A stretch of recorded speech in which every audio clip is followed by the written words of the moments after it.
All right, here we are, folks. We're talking about Toronto Maple Leafs trade rumors because there have been some pretty big conversations started on social media, and I wanted to give my opinions about them. Now, just because conversations are happening does not necessarily mean that anything is guaranteed to actually go down. That's the big disclaimer here. Oh, Lego, you just make videos about stuff that never happens. Yeah, I know.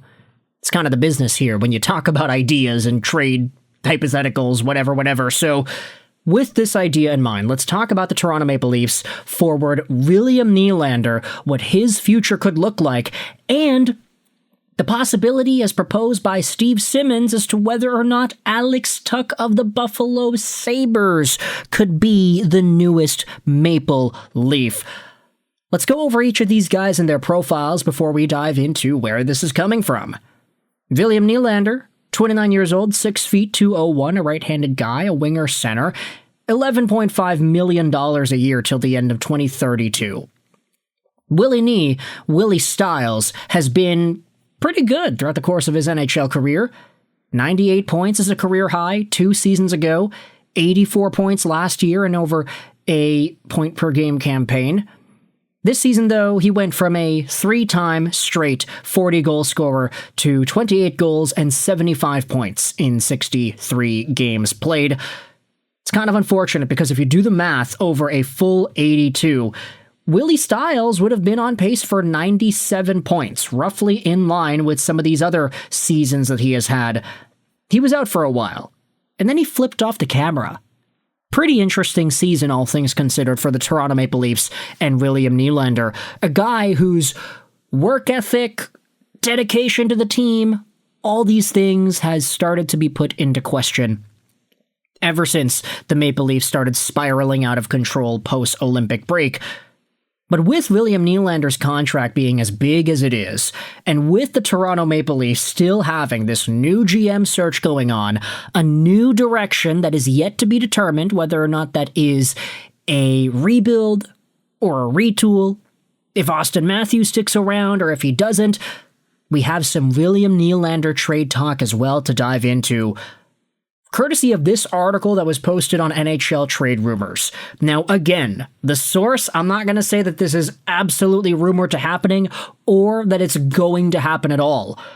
But the fact that this tweet had 80,000 views and a whole bunch of people in the replies quote tweeting it and talking about this trade idea, it got me interested as to what it could actually look like. So, trade rumor William Nylander to the Seattle Kraken.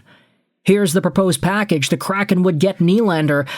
The Maple Leafs would get Jake O'Brien, Blake Fiddler, Seattle's 2026 first, and then Winnipeg's 2027 second-round pick.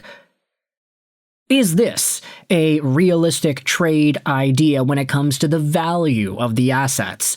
Nylander does have a full no-move clause. Would he waive it for a Leafs rebuild? This is also something you would have to consider as well.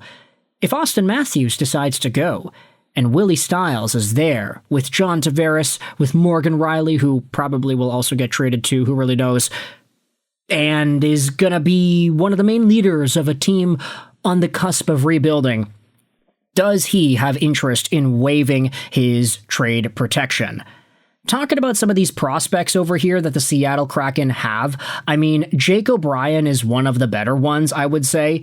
Take a look at his overall profile. He's 18 years old, was drafted by Seattle 8th overall in the most recent NHL Draft. And this year, he actually had a pretty good season with the Brantford Bulldogs. 93 points in 53 games played. Really strong hockey player. He's a center. He's a top prospect, and alongside the other name over here, Blake Fiddler, another Seattle Kraken valuable prospect over here. He was taken out of the Edmonton Oil Kings system earlier in 2025 as well. Second-round pick, 36th overall. Huge 6'5" defenseman who was at half a point a game. I mean, you would essentially be taking the two best Seattle Kraken prospects from the most recent draft, plus a first, plus a second, for William Nylander. And here's the thing, I think Nylander is in that territory where he could demand a lot He's very good, after all. He's a consistent 40-goal, 90-point guy if he gets the games. We already saw what Bobby McMahon was able to do with Seattle. I mean, that's a crazy explosion of what the move from Toronto to Seattle could do for an NHL career. But ultimately, I do think the biggest pushback to this talk is whether or not Seattle would actually benefit from acquiring a William Nylander-like name. The issue is, would he waive it for a Seattle rebuild? Seattle says no, considering Minnesota gave less for Quinn, who is a considerably better player. Okay, I would disagree with that. I'd strongly disagree with that. I mean, Buyam, Ogren, and Marco Rossi are all NHL players today. You're giving up two pretty good prospects. Jake O'Brien's a lot better than Blake Fiddler, but they're both prospects. A first, which is equal, it balances out with the Vancouver trade, and then a second? Hell no, I disagree with that. The question is Seattle in that spot where they feel like they can commit a significant portion of their long-term future to an in-the-now piece? We have seen that the Kraken kind of want to make the playoffs, and I say kind of because they haven't really fully committed to executing the moves that they need to do to make the playoffs. They tried earlier with the Artemi Panarin acquisition, but that didn't work because Panarin didn't want to go there. Would Nylander be interested instead? Rejoin his buddy Bobby McMahon?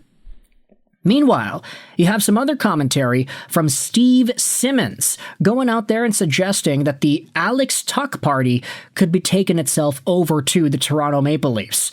Take a look at this other tweet that was posted by NHL Trade Rumors. Could Tuch be heading over to the Maple Leafs? MLSE's Keith Pelly recently noted the team will retool rather than rebuild. Steve Simmons mentioned they should pursue pending UFA Alex Tuch. His 6'4" frame and finishing ability is exactly what Toronto needs in the playoffs, but the reported $10.6 million ask from his camp makes it incredibly difficult to sign him. Do you think Buffalo extends him before July 1st, or does he hit the market? And if he does, can Toronto realistically afford him? And the top comment says, hey, 30 goals and 30 assists is worth $10.6 million these days? Being a huge beast who scores 30 qualifies as a unicorn in the NHL. That's why everyone will be freaking out about Slavkovsky's contract being under $8 million. So yes, 10.6 is actually what Tuch is worth. It's not a good or a low deal, but it's also not outrageous under the new cap. If there's a bidding war, it could easily go above 10.6 because there are no good free agents out there. Everyone has money to spend. I do think that's a very fair point to bring up when it comes to Buffalo Sabres forward Alex Tuch. I mean, take a look at this season. He's got 63 points, 31 goals, 32 assists. His best season with Buffalo saw him put up 79 points in 74 games, so over a point per game and at 36 goals, too. He's a good player, but he's a specific kind of player that is going to demand more money than the same production from a smaller guy, for example. Like, you're not looking at just a normal skill guy who can make plays and do stuff on the power play. You're looking at one of the NHL's premier power wingers and a guy who could just force the way the game goes in his favor. He can drive the net. He can battle on the boards. He can score goals. It's a pretty unique quality that we don't see too much of these days. So I can understand if the bidding war for Alex Tuch could get upwards of 10-point-something million bucks a year. But I'm also thinking about it like, hey, if William Nylander ends up leaving, if Austin Matthews goes, if the Maple Leafs find a way to get rid of Morgan Rielly, Alex Tuch could be a pretty interesting ad because you would free up that money. I'm not necessarily saying that Tuch is a better piece for the Maple Leafs for a rebuild or whatever compared to some of these other players, but there can be some addition by subtraction, and there can be some addition on the free agent market. Who really knows? I'm not saying these two ideas are going to happen specifically together, but either way, one signals the end of one era, the other signals the potential beginning of another. Who really knows? Plus the fact that Alex Tuch is an American dude from New York, there have been some rumblings as to what his future looks like in Buffalo because he is from the area.